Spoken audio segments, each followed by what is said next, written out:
you seen the differences across the different parts of the state? Is Hobart ahead in the cycle compared to Launceston, and is that ahead of the Northwest? Or I think Hobart's had a really good run for a couple of years, but I think at the moment it's just booming. Yeah. So they are further ahead, and they've had some good growth.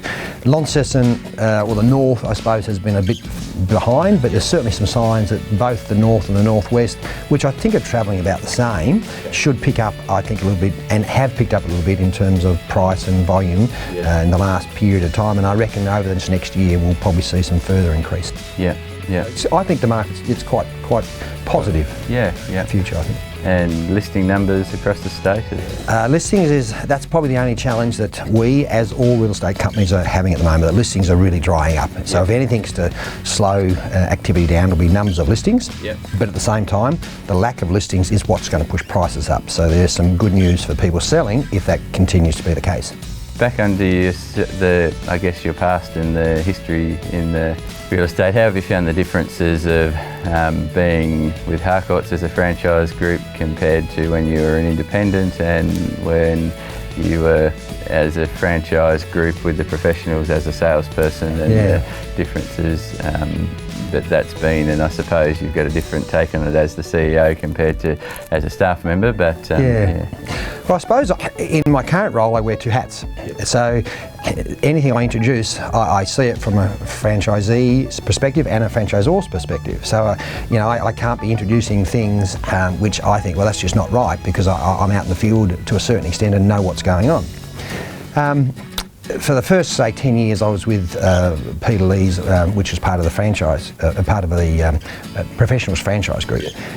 And I would say, as a franchise group, they were more of a buying group. Okay. They gave us discounts, very minimal training, very little support, not a lot of marketing. So I don't know the fees that are involved in that, but I suspect they were fairly minimal, because you didn't get much. Yeah. Then as like a boutique independent, I saw another side of things. There's certainly some pluses about being a boutique. You can go off on different tracks, change marketing, do all these things very quickly. And sometimes that's good, and sometimes in hindsight it's not so good.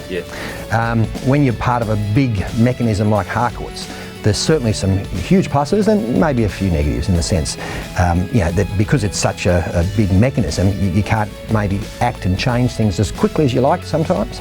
But on the positive side, now that I've seen a boutique, I've seen like a buying group, and I've seen a franchise, that what Harcourts brings to the table in terms of marketing expertise, technology, training, support, all those things that I knew, that's why we changed from an independent to Harcourts, to set up Harcourts in the state, that we could never produce those things. I could never come up with the training, the technology, all that sort of stuff, which Harcourts has specialist people just working on those. So that's the reason we changed to Harcourts, and now that I've got all those things, I think it would be hard to go back, because I think anything else I did would be taking a step backwards. And obviously the training's quite a big point of difference, and from a statewide level that's something that's focused on quite a lot. How would you see the differences between the training that Harcourts offers in Tasmania compared to other groups, and as an independent, what you can give? Well, as an independent, you are reliant upon the REIT training, or maybe occasionally when some bigger group, maybe the REA puts on a guest speaker, you get to go along. So the opportunities are limited.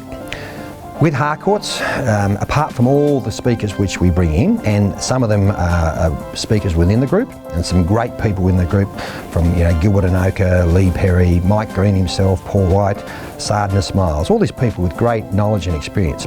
But we also bring in some great external speakers, Josh Fegan, Nick Stewart, those sorts of people, Rick Rushton, Glenn Cortino. So people from outside the group, so we're not just totally brainwashed with Harcourts marketing and information. We're always trying to bring in people outside to give us a balanced view of things. So I think what we got is so much ahead. We're also the only company which has a training specialist in terms of a head of training within the state. In Megan Hampton. So she runs our training department within the state, and very fortunate to have her as a qualified trainer, and no one has that. So we can produce lots of internal training ourselves. And also, I would say another thing too, we're the only RTO within as a real estate company in Tassie.